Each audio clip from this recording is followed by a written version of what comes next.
So, Kwan Bark, unsa may mga advice nimo sa itong mga younger players, mga aspiring players, no not only here in Cebu but all around the Philippines? Panay yung pangandoy, padayon na lang na ayaw mo kawagtangan o pag-asa kay ug-asa mamugaso kung namos pinakaubos karon itatanan nagagita dira pud ko naninggamot lang ko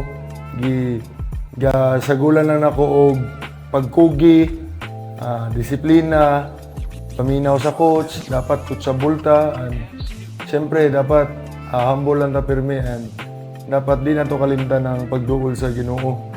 Kaya di na nato kaya buhaton tanan kung wala ang tabang sa Ginoo, dapat kabaw punta mo ampo. Ayaw lang gyud mo ka discourage, paningkamuta lang gyud, and eventually mo follow ra na tanan. Mo follow ra na basta inyong ipakita nga ni trabaho mo, inyong gikugihan, maabot ra mo dira. Okay.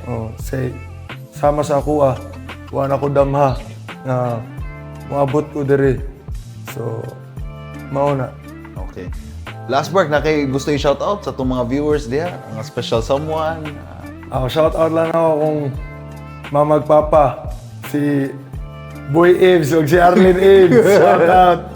Akong igsuon, babae, si ate, Queenie. O si akong uyab, si Aya.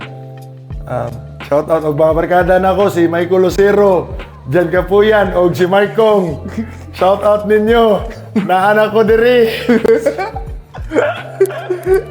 Dagang salamat. Dagang salamat. Dagang salamat.